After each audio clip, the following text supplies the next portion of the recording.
જય શ્રી કૃષ્ણ. જય હો, મંગલમય હો. વૈષ્ણવોમાં અપાર શ્રદ્ધા ભરેલી છે, પણ મારું કહેવું એવું છે, મહાપ્રભુ વલ્લભાચાર્યજીના શ્લોકો મંત્રોના અર્થ જાણ્યા પછી શ્રદ્ધા પાકી થાય. આપણે વૈષ્ણવો સુરદાસજીનું ગાયેલું ગાઈએ છીએ, એટલું બધું હૃદયથી આત્મા સુધી સ્પર્શ કરે છે, પણ આત્માથી સીધો બુદ્ધિ સુધી સ્પર્શ કરે ત્યારે આપણે સુરદાસજીના આ ગાયેલા આશરો છે એનું આપણે અર્થઘટન કરી શકીએ. દ્રઢ ઇન ચરણ ન કેરો ભરોસો.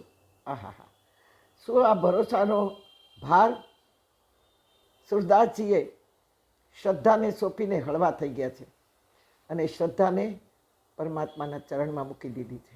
દ્રઢ ઇન ચરણ ન કેરો ભરોસો. આપણે પણ શ્રદ્ધાનો ભાર ઠાકોરજીના ચરણે ધરીને, પ્રભુના ચરણે ધરીને, આપણા ઈષ્ટદેવના શરણે ધરીને આપણે પણ થોડા હળવા ફૂલ થઈ જઈએ. સુરદાસજી ગાઈ શકે કે દ્રઢ ઇન ચરણ અને કેરો ભરોસો. એમણે ઠાકોરજીને ભરોસાનો ભાર સોંપી દીધો. આપણે વૈષ્ણવો ધારીએ તો એ ઠાકોરજીને ભાર સોંપી શકતા નથી. સમજો, 11ના સત્સંગમાં જવાનું કાયમ નક્કી જ છે. દર 11 આપણે સત્સંગમાં જઈએ છીએ, આપણે ઘરે પણ રાખીએ છીએ. પણ એક સત્સંગ એવો આવે કે તે જ દિવસે સંસારનું વ્યવહારનું કામ કે પ્રસંગ આવે તો પહેલું કોણ, મને કહો તમે? આપણે પહેલું કોને મહત્ત્વ આપશું? સંસારી કાર્યોને જ દઈશું આપણે.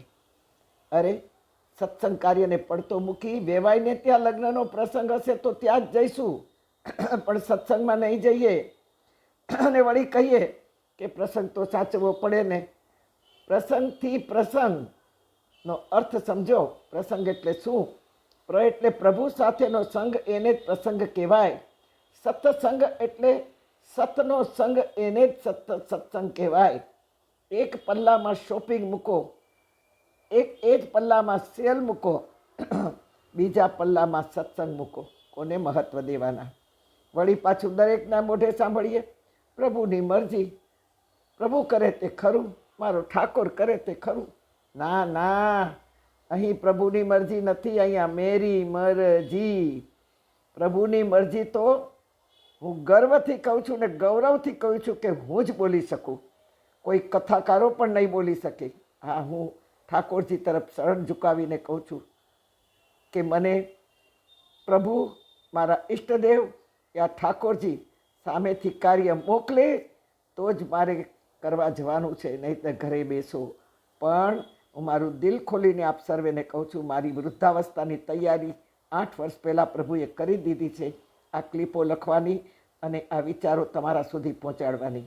મત્કર્મ પરમો ભવ, મત્કર્મ, મારું કર્મ કર. આજે લાખો લોકો આપણને 5-5.5 મિનિટની ક્લિપમાં ઘણું ઘણું સમજી લીધું છે, ઘણું ઘણું સાંભળી રહ્યા છે અને નવા નવા જોડાતા જાય છે. મારા જીવનમાં હું જ કહી શકું કે પ્રભુની મરજી. તમે મને ભાગવત માટે બોલાવો, તમે મને પ્રવચન માટે બોલાવો, તમે મને ભજન ગાવા બોલાવો, તમે નથી બોલાવતા. તમારી અંદર મારો ઠાકોર બેસી અને તમને પ્રેરણા કરે છે કે મારી આ દીકરીને બોલાવો, એ ઘરે બેઠી છે. હા, તેથી જ કદાચ મને બધાથી દૂર રાખી છે પ્રભુએ. જે કૃષ્ણના આટામાં આવે છે, જે પ્રભુના વમળમાં આવે છે, એને મારો ઠાકોર કોઈની થવા દેતો નથી. કોઈના નહીં. કોઈ પ્રસંગ આવે તોય મારે લેવા દેવા નહીં, કારણ કે એ પ્રસંગે મારું ભાગવત હોય, હું ક્યાંથી જઈ શકું. કોઈ ગીતા પ્રવચનો હોય તે વખતે કોઈ ગુજરી જાય તો પણ મને જવા દેતા નથી પ્રભુ. તેથી હું તો હિંમતથી તમને બધાને કહું છું, મારી દિલ ખોલીને વાત કરું છું કે હું જ બોલી શકું કે પ્રભુની મરજી. જ્યારે આપ સર્વે કહી શકો ના ના મેરી મરજી, મારે તો વ્યવહાર સંભાળવો પડે ને. કારણ તે સમયે એમ થાય કે વેવાઈને ખોટું લાગશે, પણ મારા ઠાકોરને ખોટું નહીં લાગે.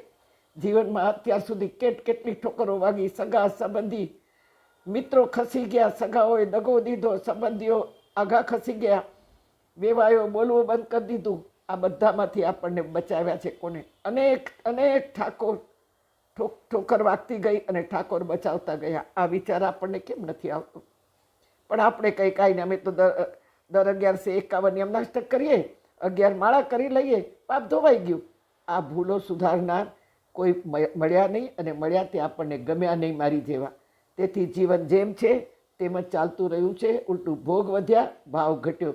જરૂરત વધી, જગદીશ ભૂલાયો. બ્રહ્મને રસ્તે લઈ જનારા પણ કર્મકાંડનો જ રસ્તો પકડી અને કમાવા બેસી ગયા. તેઓ પણ બ્રહ્મને ભૂલ્યા.